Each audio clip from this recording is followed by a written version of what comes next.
Magandang araw, magandang buhay. Ito na naman ang panibagong episode ng ating podcast ni Idol. At ngayong araw na to, makakapanayam natin ang pogi at saka, may sinasabi. Ito na ang hepe ng BFP San Juan. Superintendent Mike Barayuga. Salamat po Hi, sa... sir. Magandang hapon sa iyo. Magandang hapon po sa iyo. At sa inyong mga... Akala ko kasi pagka hepe, mga nasa mga medyo old-looking na. Depende sir sa kwan. Pero ilang taon ka na ngayon? 44 na. 44? Akalain mo yun?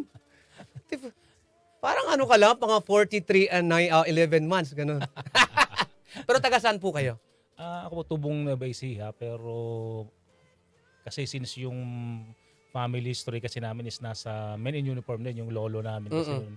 O yun yung nakilala ko. Oo. Saka mga tsuhin, mga nasa pulis, Mm. sundalo. So, kaya may bahay kami dyan sa West Crame kasi mga enlisted yung mga lolo kasi namin nung araw. Panahon ni Marcos. Ibig sabihin, bawal yung mga baklain sa pamilya nyo, no? Ay, bawal. Lalaki talaga, no? Hindi pwede. Hindi pwede. Dapat patago lang. Dapat magkalat. Oo. Bakit fire?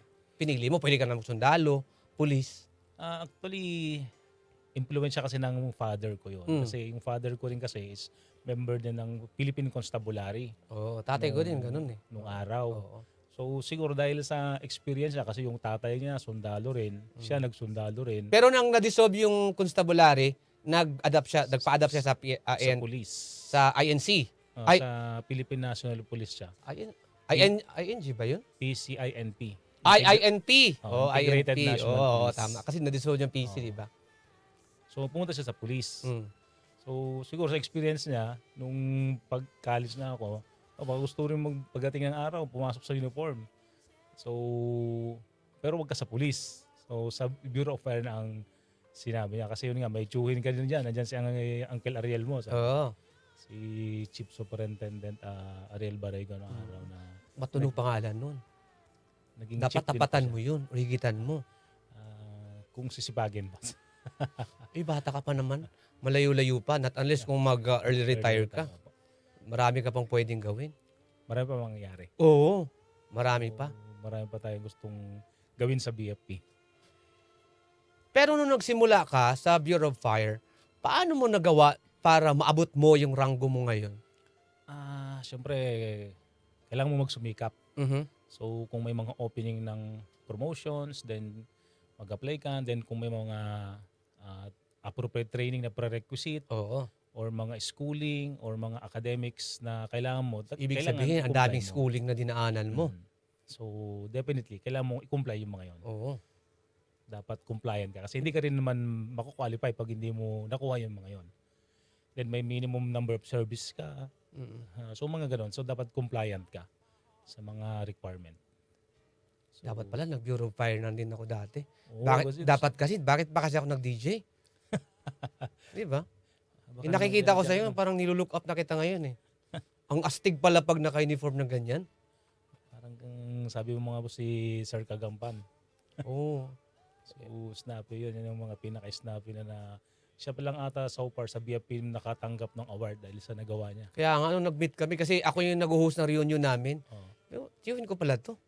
Kasi yung feedback ng mga tao, sira ulo daw kasi nga manginginom. Pero may nagawa ng maganda. Yun lang. May negative, may positive. May nagawa So siya ibig ng- sabihin ng kabataan, mahilig ka maglaro ng apoy. galit ako sa naglalaro ng apoy. Ano? Sabi nga na, we found them hot, we leave them wet. Oo. So anong apoy yung nilalaro mo back in the day? Siyempre mga kabataan, di ba? Phosphor lang. Oo. Pang small time. Oo. Pang mga baso-basura lang. Bahay-bahayan. Mga damo-damo lang. Oo, bahay-bahayan. Ganun lang. Hindi ka ba natakot? Baka masunog ka. Actually, lahat naman na-encounter mo sa buhay mo yun eh. Mm. Pero yung practice makes perfect nga. So, parang ganoon din. Kung may stage fright ka, para mawala yung stage fright mo, ulitin mo. So, through Alin yung experience. inuulit mo? Yung parati ka nang sumasama sa sunog. Oo. Minsan kahit off Akala ko duty. nagsusunog ka. Nagsusunog ka ng kilay para maabot mo yung Para- tagumpay ngayon. Ay, Di ba? Ang ganda ng smile mo, ha? Oo. So, Pero, Yung ginagawa mo nung back in the day, talagang nakikita ko kasi hindi mo maabot ngayon yan kung hindi ka nagsipag. Yun talaga. May perseverance.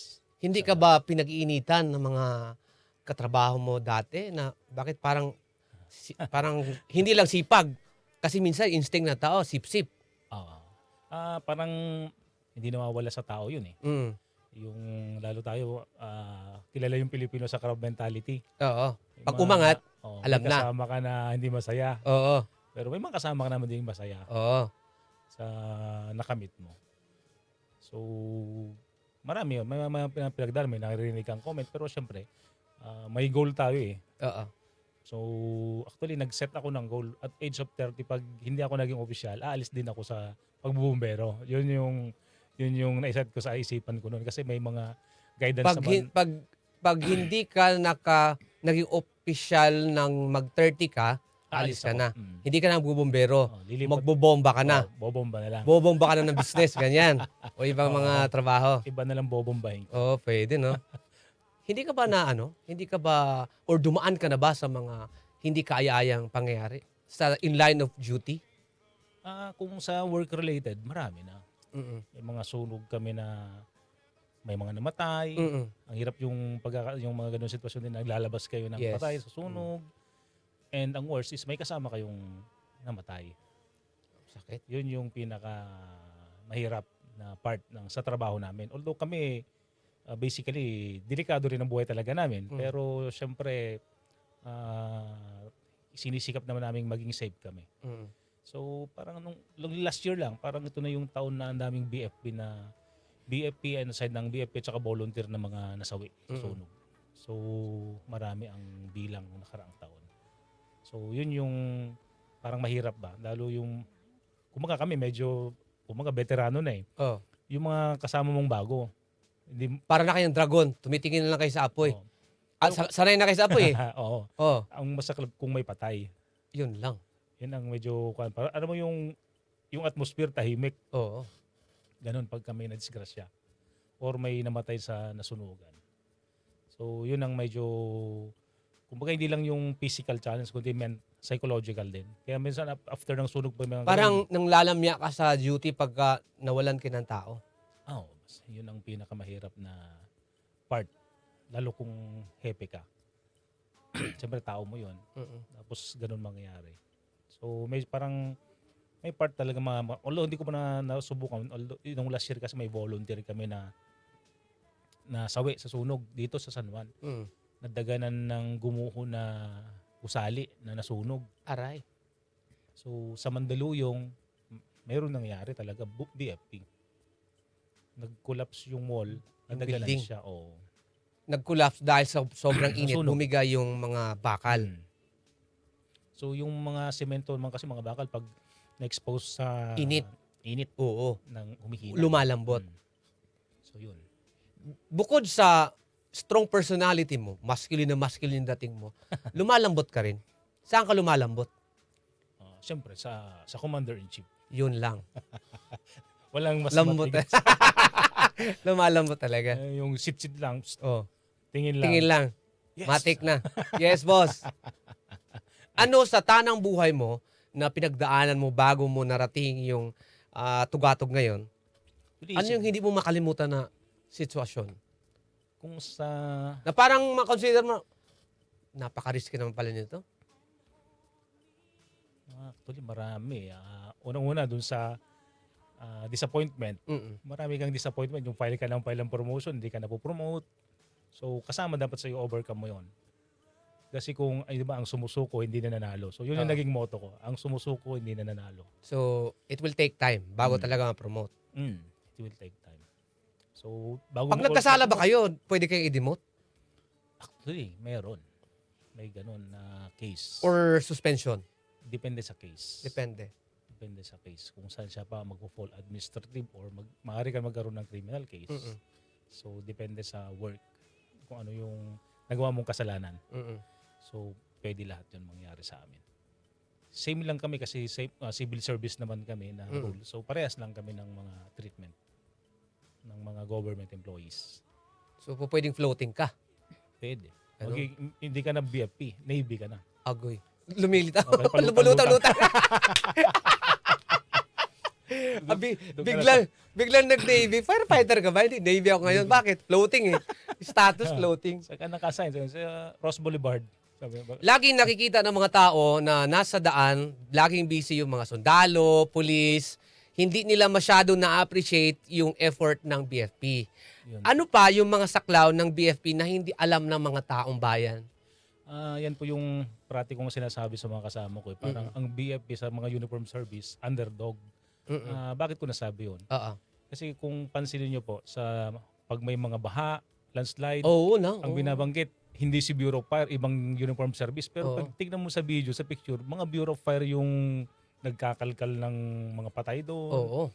nag-evacuate. So, andun lagi si kayong BFP. partner tandem ni medic. Opo, ng CDRRI mo po. Oo. Then, ang hindi po aware ng mga tao kasi akala nila bombero. Oo. Siyempre, pamatay sunog ka lang. Ang hindi nila alam na trabaho ng BFP yung fire safety inspection. So, hindi kasi hindi aware yung mga tao. Kung sa San Juan na lang, boss, wag tayong lumay, San Juan na lang, karamihang nasusunog dito ay hindi business. Kasi hindi na inspection. Oh. Yung mga Yung inspect, mga bahay-bahay na bahay-bahay, gawa ng light oo. material. sila yung karamihan nasusunog kasi walang inspection sa kanila. So walang nagpapaalala at least once a year, parang sa inyo po dito, 'di ba? Once a year may bumibisita. Oh. At least nagigising kayo. Ay, oo nga no. So are you saying na pwede nating iparating sa Congress or sa Senado na dapat sa kada bahay bago magtayo or putyo-putyo man yan, magkaroon ng Dapat po lahat inspection. sana lang. Kasi after all, kayo pa rin sisisihin pagka bakit ganito. Ang hina, ang bagal ng respond, di ba? Tama po. Actually may programa naman po ang mga BFP gaya po yung Oplan Ligtas na Pamayanan na kung saan yung BFP pa yung pumupunta sa mga bahay-bahay. Nagbabahay-bahay po kami. May dala kayong paalala. Opo, paalala, nagle-lecture, tinitignan namin yung mga bahay nila kung yung mga LPG nila is hindi na safe, yung mga wirings nila tinitignan namin kung hindi na safe. So kami na po yung nagbabahay-bahay. Ginagawa po ng BFP yan nationwide. Maawain ka ba? Ow.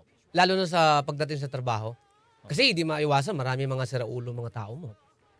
Totoo. Part po ng siguro ng training namin yun, ng supervisory level. Dapat habang tumataas yung rank mo, tumataas din yung pasensya. Dapat always composed ka, Oo. whatever the situation. So, wag padalos-dalos. So bago ka gagawa ng respond doon sa mga bagay-bagay, dapat iniisip mo ng marami. Dapat planuhin muna. Mm. So, ganun naman po usually practice ng uniform. There's always a plan and a strategy. Mm-mm. If the plan doesn't work, then strategize. Maraming mga gusali na kung titignan mo ay maganda. Tapos nagkaroon ng sunog, tapos yung finding ay hindi gawa ng mga gandang material. Tapos tinatanong nila bakit pa ito nabigyan ng permit na talagang hindi na maganda yung buong structure. Sino dapat ang sisisihin? Yung nag-inspeksyon or yung mismong nagpa-inspeksyon? Depende po kasi sa sitwasyon. Kasi usually, let's take into example yung nangyari sa Ozone Disco. Oo. Nung nag-inspect yung BFP, may secondary exit. Oo. Nung pagtalikod, nag-construct sila ng structure dun sa secondary exit. So, naharangan. So, alam mo, tayo kasing tao, aminin man natin o hindi, mas security conscious tayo kaysa sa safety. Yung, Actually. para hindi tayo manakawan, lagyan ng rehasto. Para hindi manakawan, dagdagan ng lock ito. So, nako-compromise yung safety. So, it depends. So, hindi naman mas marami kasing pagkakataon. Kasi bago naman itayo yan, talaga ini-inspect namin. Yung standard, dapat nasusunod. So, iniisa-isa natin yan pag nag-i-inspection. Lalo yung bago yung building, bago mag-occupancy. Talagang meron tayong mga visitation power. Then, you have the power to recommend ano yung dapat. So, nagko-comply naman. Yung mga bago, compliant. Pero yung mga existing, so may mga building kasi tayo na bago nagkaroon yung fire code, andyan na yung building. Yun yung mga medyo challenging. Paano ba ipa-comply? Yung mga, although may mga alternative measures, mga kumbaga parang bandage solution. Mm-mm. So may mga solution naman siya. Pero yung mga bago, definitely dapat compliant. Lalong-lalo na yung exit. Mm-mm. So, kung tingnan mo kung karamihan, kung aralin na namatay, sunog yung ozone, bakit namatay? Wala exit. Pero dapat meron talaga. Wala secondary exit. Mm-mm. Yung sunog sa NCCC Mall, bakit maraming namatay sa Davao? Oo, nasa Davao ko noon. Oo. Oo. Kasi sinara yung exit. Tapos Secondary na exit. ano pa, na kompromiso pa yung mga BFP. Yung can't expire. Oo. Nasaraduhan din yung secondary exit nun. So kung Dahil secondary, iniisip nila yung security. Baka may magnanakaw. so yun yung common. Hindi nila iniisip na kung sakali may sunog, pwede silang matusta. Yung bahay ni Congressman De Venecia. Oo. Oo, totoo. Nung, Diba? Oo, Namatay nga nga pala. yung- December yun, di ba? Namatay yung isang anak niya doon sa sunog. Glass nga, pero bulletproof yung walling nila. So, Di maka-exit. so kahit i-forcible entry mo, hindi rin kaya. Bahala nga, hindi kaya eh. Oo. So, yung mga ganon. So, maraming factors na i-consider talaga. Pero definitely yung mga new building, compliant naman siya. Paano buhay ng hepe? Nagkakaroon ka pa ba ng me time? Parang me at my office. Oh my God. At saka kape. Oo. Kasi, alam mo yung siyempre yung concept of command responsibilities. Oo. Ako personally, gusto ko na, although merong level of alarm na para responde kami. Mm. Kami kasi, kahit wala ka sa first alarm, second, pero pag nag-third, Kailangan mo alamin lahat. pero ako kasi, talagang stay in ako sa office, Mondays to Fridays yan. Then, minsan uuwi ako, weekend, pupunta pa ako, sasaglit pa rin sa office. Ganun na, kasi parang, baka magka-emergency, wala ako doon. Parang yung ganun yung mga nasa mindset po. Kaya mas madalas, mas marami akong oras sa office kaysa makauwi ng bahay ngayon. So, Ano usually ginagawa mo pag nasa opisina? Yun nga, maliban sa mag-respond kayo sa mga tawag, sa mga sunog, then yung ambulance kasi namin. Paperworks, validation and all. Doon, yung inspection. Oo. So, isipin mo yun, lahat din ang in-inspect ng tao mo, ng mga fire safety inspectors, kailangan ko i-review yun. Okay. Yung mga recommendation bago mo pirmahan. Oo. So, ang dami talagang dadaan din na paperworks. Natutulog ka pa ba? Minsan, konti na. Lalo na ngayon, palapit na yung March. So marami na naman tayong program iniisip na ilo-launch pagdating Oo. ng Fire Prevention Month. Oh, So, speaking of, ano yung mga preparatory natin ngayong June para papunta na tayo doon sa March? Ngayon po, actually, nasa na kami. Hindi na lang planning yung mga program, yung mga ilo-launch namin ng program, gaya ng, siyempre, Fire Prevention Month, we started by kick-off by motorcade. So, ikot kami sa buong city. Although, buong Pilipinas yung nagagawin yun, mga BFP. Pero dito sa naman, maliban doon sa mga common na may mga art contest kami, gaya ng mga essay writing, digital arts, Okay. poster making. Maganda. Na ang participants natin Ano yung doon, tema? yung tema ng BFP na sa pag-iwas sa sunog, hindi ka nag-iisa. Dapat yung talent doon, naka-anchor doon sa team. So, malapit na yung event na yan. Sa March po yun. Sa March na din. So, lalahukan po yan ng mga estudyante natin sa San Juan. So, meron din kaming mural contest. So, naka-anchor pa rin sa tema na sa pag-iwas sa sunog, hindi ka nag-iisa. Yun yung tema. Then, maliban doon, meron kaming continuing program na maliban yung nag-house-house, meron kaming in-house. So, yun yung part ng mga drill na talagang nyo, pinapalahat dito sa San Juan. Sige lang siguro San Juan. Baka buong Pilipinas. Sa fire code po kasi, pag ang employee ng isang business is more than 50 employees, marirequire ka na mag-conduct ng fire drill and seminar. So, ang question doon is, paano kung less than 50? So, para kayo na lang. Di ba, alam mo, kayo 5 lang. So, hindi kayo marirequire. So, anong pwedeng gawin namin? So, ngayon, nung 2015 below, marami nasusunog na establishment na yung mga ganun, yung hindi na re-require ng lecture. So, gumawa pa ng ordinance ang San Juan, yung City Ordinance number 75 series of 2015. Lahat ng business establishment na less than 50 na hindi ma-require sa fire code, pupunta sa office ng Bureau of Fire San Juan, doon mag-attend ng lecture. Para isahan. So nag-schedule po kami once a week. Yung mga employees na less than 50 na hindi required sa fire code, sila ang pupunta ngayon sa office. Pero nung pandemic, naging online yon Oo. yung seminar na yon. So ngayon, parang gagawin naming hybrid. So parang face-to-face and online. Yung mga hindi maka-attend talaga ng face-to-face, kami, online seminar. So mag-iimbita po kami. That should be a must. Yeah, it's because it's an ordinance of the city. So pag may mga corresponding penalties if you incurred violation, first offense, parang penalty ng 3.5, hanggang sa yung third offense is revocation of business permit. Agoy, sakit sa bangs yun. Oo. Bukod doon sa mga drill na yan, ano yung awareness na preparation natin?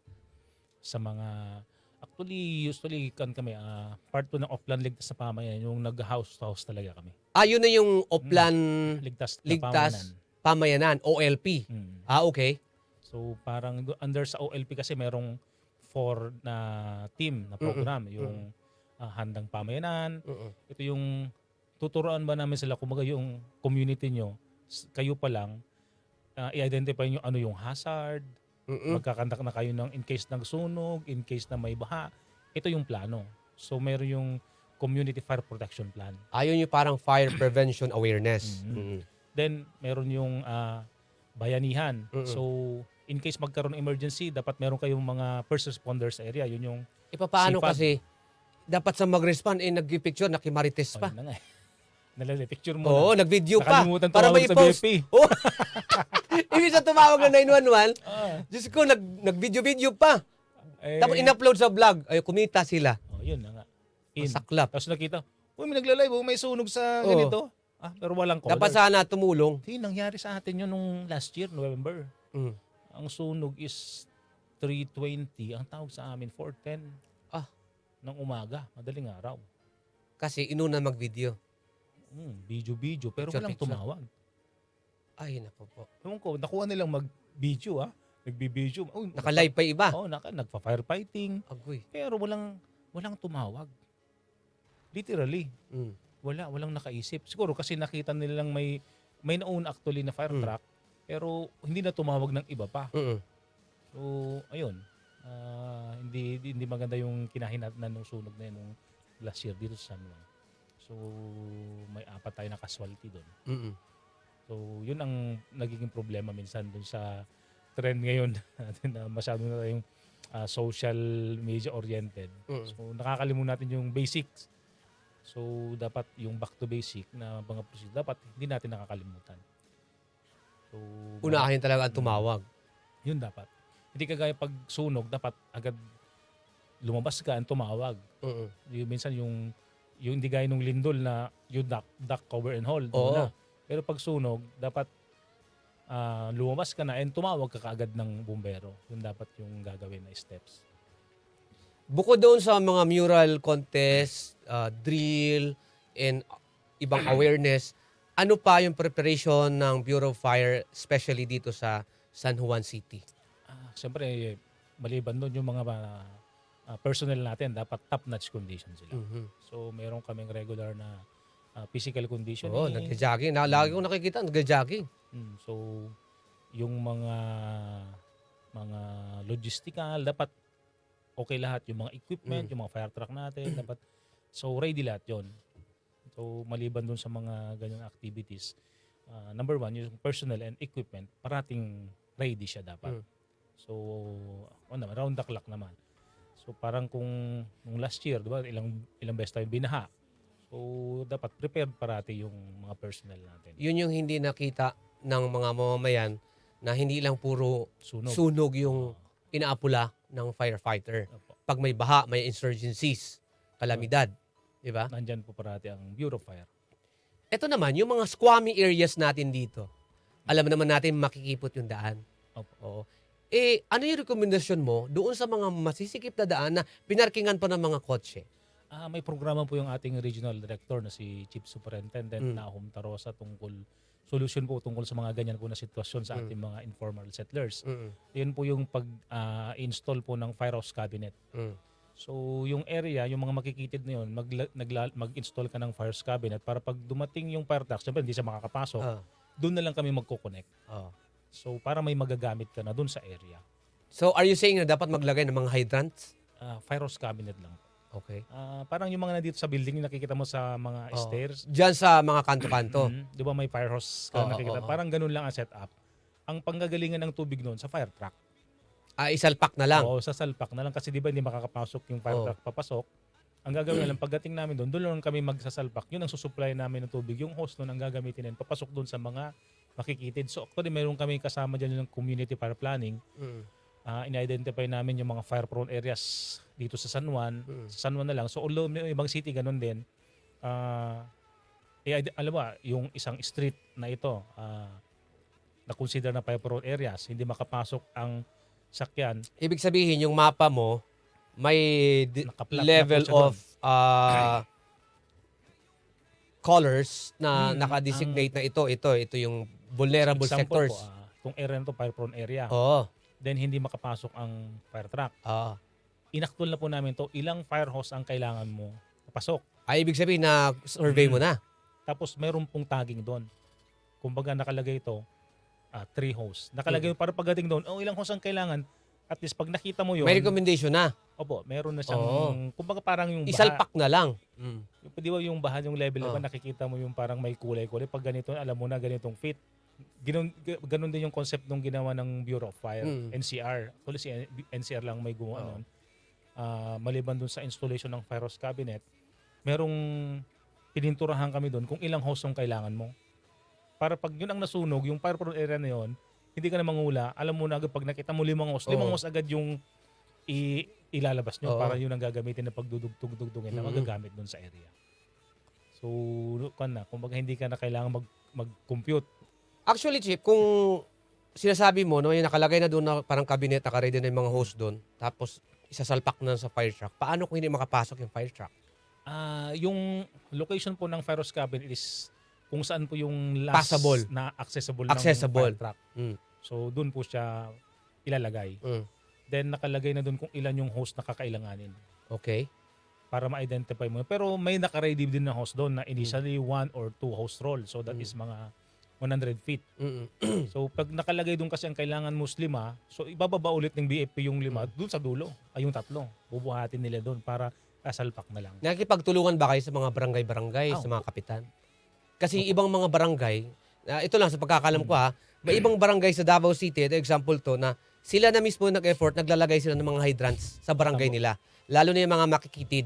Tama. Kasi alam nila, na-anticipate nila na hindi talaga siya mapasok ng kahit maliit na fire truck. Actually, nasa power po ng kapitan Oh. mag-request. Yun na nga, wala ba kayong recommendation na gano'n na Meron po. Yung, pwede na lang sila magtayo ng hydrant sarili nila? Actually, kaya ho nag-request yung mga kapitan na yan kasi inikutan mo ng Bureau of Fire yan. Na Yun. kailangan mo ng water source sa area na to. Oo. Kasi technically, dapat pagka syudad, every 250, meron kang water supply. Oo. So, yung distance, magkakalapit. So, para technically, kung kailangan mo, hindi ka lalayo. Mm-mm. Pwedeng host na lang para malapit ka lang dun sa water source. So, may mga distance po yan kung depende sa population, yung distance ng mga hydrant. Mm. Pero may mga volunteer tayo every barangay. Hindi po lahat. Hindi lahat. Pero may mga designated barangays na may volunteer. Mayroon pong Equipped mga, ba sila? Just like personnel mo? Hindi lahat eh. Depende sa capacity ng barangay. Mm-mm. Kaya si Green Hills, kasi ito, Malaki. capable. So, sila yung pinakaunang nakabuo ata ng maraming gamit na fire truck. Mm-mm. Although nauna si Barangay Salapan, pero mas nung si Green Hills ang bumili, mas kumpleto. Oo, kasi malaki budget nila. Oo. So, depende sa budget na available. Mm. Pero so far, dito sa San Juan, meron tayong 5 barangay na may sariling fire truck. Oo. Pero sa Mandaluyong, katabi ng city natin, Tumatanggap kayo ng mga donation, just like fire truck, equipments. hindi ho namin tatanggihan. Oo. Kasi kailangan po natin yan. Kailangan natin ng mga fire truck. The more, the better. Oo. Mas maganda. Although ang San Juan, maliit lang ang San Juan eh. So hindi natin kailangan ng additional pa. Yung existing is okay. So maintain na lang yung existing. Pero kung madadagdagan, okay pa rin. Yun naman, sa akin personally, mas hindi na talaga mapipigilan ang sunog minsan eh. Ay, oo. Ang dapat, may ready na... Actually, hindi na lang sunog yung iniisip ngayon na totoong sunog talaga. Minsan nasusunog online eh. Lalo na nag-scatter. Ultimo Parang- pambili ng bigas, nasunog. sunog na. Pinang-scatter. Uy. Hindi naman, bakit di ba nakauwi yan? Oh. Nasunog. Nag-scatter. Nasunog pa. Pati pambayad ng kuryente nasunog. Ah, Dito, Chip, nakikita ko din, nag-ikot-ikot ako, may mga areas natin na parang spaghetti yung kable. opo. O, ano yung recommendation mo dyan? Ako talagang dapat mabusisi lang talaga. Pero kung ako dapat isa-isahin yan ng mga telcos, yung mga hindi ginagamit, putulin. Kasi alam mo na nangyari dyan, although dito may ordinansa, si Mayor din, na yung mga spaghetti tanggalin. Actually, tumulong kami dyan mag-identify. So, very rigorous lang kasi talagang hindi mo na alam which is live at hindi. Ang nangyari kasi, ngayon nagpakabit ako. Nakikikabit sila sa mga poste ni Meralco. Sa dami ng bahay, tig-isa. Ngayon, yung mga hindi na ginagamit, hindi natatanggal. Kaya naipon ng naipon. Yun pala. Yun yung mga nangyari. Oo. So, di ba yung sa Manila, ilan ang nangyaring bumagsak yung poste? Sa sobrang bigat na. Then yung mga wire naman ng mga Meralco na sobra, bumigat din kasi nga, nadagdagan nga nung telcos wire. Yun yung naging cost nun. Humingi ba sila ng clearance sa opisina nyo? Hindi saklaw ng office kasi namin yun eh. Ang under na kasi private yung poste. Oo. So under na kung yung mga Meralco under ng DOE yun. Then nakisaklaw si Telcos na under ng DICT. So hindi sila kumbaga hindi magkaibang department. Parang nagre-rent yung mga telcos doon sa poste ni Meralco. So, yung part na kasi wala kami Pero say. somehow wala kayong recommendation dito sa San Juan City. Actually, talagang yung recommendation namin, tanggalin. Oo. Kasi yun yung nagiging cost ng mga... So dapat every now and then regular talaga i-check. Yun talaga cost ng sunog madalas yung mga jumper, di ba? Ayun, speaking of jumper, marami talaga. Marami nagja-jumper na mga natin. Cost ng mga sunog. More than 20 years na ako sa service. Siguro yung sa lahat sa mga naalala ko siguro hindi lang 5 yung sunog namin na jumpers. Galing sa jumper. Oo, tapos diretso sa lalo na trick yung araw. Tuyong-tuyo mga light material. Lalo pag summer, from summer tapos biglang umulan. Yun, common yun na dami naming sunog ng dahil sa electrical. Although, statistically, ang sunog talaga naman natin, karamihan is cost niya is kuryente ang nagmula. Statistically. Sa buong Pilipinas. Eto na lang, last na lang. Malapit na po ang summer, ano yung gusto mong panawagan sa publiko? Siyempre, ang parati naman namin pinapaalala sa mga kababayan natin ay maging masinop po tayo. So, alam Vigilante. mo yung kapabayaan, doon nag-uumpisa ang sunog. Kapahamakan. Pagpabaya po tayo. Yung sa wiring na lang, kung puro kasasak dito, saksak doon, nagkaroon ka ng octopus connection, nag-overheat, basta lahat ng bagay, kung pabaya ka, yung pagtapon ng upos ng sigarilyo, pabaya ka, yung mga umalis ka ng bahay, hindi ka naging cautious. So, dapat ang paalala natin sa mga kababayan natin is maging good housekeeper tayo. So, in general, ang nakita ko talaga, yun yung kailangan natin, good housekeeper. Malayo sa atin ang sakuna sa bahay, lalo na yung sunog. Kung pabaya tayo, kabaliktaran ka pabaya, ang laki ng chance na magkaroon tayo ng sunog. So, sa ating mga kababayan, so ang fire prevention ay hindi lang dapat tuwing March, kundi all Every year month. round. Every month? All year round. Oo. Dapat naging aware tayo. Oo. So, kung magiging mapagmasid ka sa nangyari sa bahay mo. So, para hindi mangyari. So, may kasabihan nga, maigi ng manakawan, wag lang masunugan. Yung nakaw kasi, yung importanteng mahalagang ano lang, ninanakaw. Nanakaw ay yung bahay. In just Lahat. 5 minutes, ubos yung pinaghirapan mo ng more than 20 years. Totoo. So, ang nanakaw, hindi man nanakaw yung bahay mo eh. Yung sunog, 5 minutes, naging amo yung bahay. Yun lang. Masakit sa bangs. Oo. Iyak ka na lang. Yun yung masaklap na pangyayari kung dumating sa buhay natin yung ganung pagkakataon. Bueno, sir, So, maraming salamat po sa oras na ibinigay mo sa amin at sa pakipag-chika sa iyo. Ang dami kong natutunan sa iyo. ganun. Oo, nilulook up Salamat na kita ngayon parang somehow sabi, hindi naman nagkakalaedad natin pero gusto ko mo ganyang uniform. Oo. Pwede ba, sir? Pero wala na. Wala. Kahit maglateral ako, hindi na. Reservist. Maraming salamat po. Maraming salamat. Once again, abangan nyo po ang next episode sa podcast ni Idol. Kasama natin sa araw na to ang hepe ng Bureau of Fire San Juan, Sir Mike Barayuga. Maraming salamat. Maraming God salamat bless din you. po. God bless.